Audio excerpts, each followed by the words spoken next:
Hi, it's Jerry again from Clarity, the Fellowship of Common Sense. And I want to thank you for joining us again for another message. Today's message is going to be communication gap, and it's going to concern a bunch of different areas of communication. Communication is extremely important in our society and in our lives, the way we interact and communicate with the people around us, what we have to say, and how we react to the things that we experience. A lot of the problems in the world are caused from a lack of good communication. People don't make their intentions well known, and suspicion comes from that, and people wonder what you're really up to or what it is you're trying to do. And mistrust can grow out of it, and it can cause a lot of problems, not only between individuals, but between countries, governments, and different organizations. There's a bunch of different ways to communicate. You can communicate verbally and what you have to say to that person. You need to be clear spoken and tell them what you really mean, and how you really feel. You have to be sensitive to the other person's needs and how they feel and what they think. You don't want to be condescending. You don't want to talk down to someone. You don't want to say something unintentionally insulting. You have to be sensitive to who it is you're talking to and what it is you're saying to them. um, there's other types of communication. There's they call them nonverbal, hand gestures, body language. They call it body language. you know and there's a whole study in that, how you can show somebody you're really not interested in what they're saying unintentionally, just by body language. Or maybe that you really do care about what they have to say, or maybe you want them to shut up, or maybe you're lying. There's ways that people can look at you and tell that you're lying to them. It's good to know about that kind of stuff, especially if you're going to go out and do interviews. I used to interview people for jobs, and I could tell a lot of times if they were lying to me or not. Another way, communication that we don't even have any control over, is called pheromones. Our bodies give off these microscopic particles that other people react to around us. And a lot of times, have you ever met somebody and you got an impression of that person before you even knew anything about them, or they even said anything to you? That was probably pheromones coming into play. I know animals use them. A dog can sense fear from you know, and just different things like that.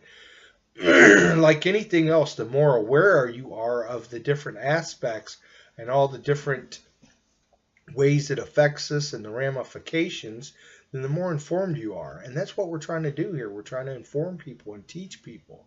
And a lot of times, I mean, you're not going to get all your information here. I just bring up topics and things to think about, and to get people's minds going and to start a dialogue. And I'm excited about people learning. This website's dedicated to a search for truth. And I don't mean my truth either. We're all on our own journey. So you have to find out from a bunch of different sources. You can't even just go to one source. Your holy book or whatever that you like to read doesn't have all the answers there. It's out there in life. We test things, we learn from each other, and that's what it's about.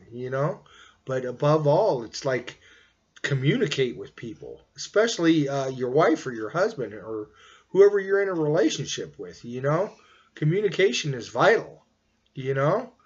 Uh, and again, I'm going with the too many knows. I apologize for that. I'm trying to get out of that. Um, yeah, you also have to be willing to listen to what the other person has to say. Communication is a two-way street. It can't just be what you have to say or the point that you're trying to make. You have to be willing to listen to what someone else has to say to you, and have concern for it and try to learn from it. You can learn something every day of the week, if you're willing to. Um, yeah, I can't overstress how important good communications are and how much easier they're going to make your life be.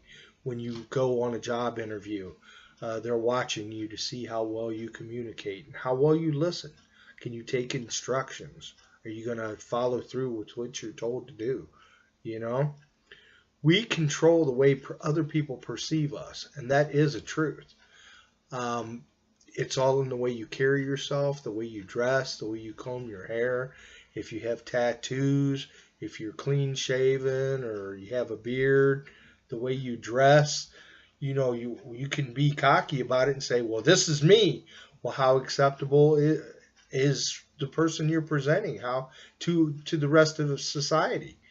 How are they going to react to you? A lot of times, something's going to cause a negative reaction, and then you act upset or wronged because people act the way you already knew they were going to act in the first place. That's a form of communication.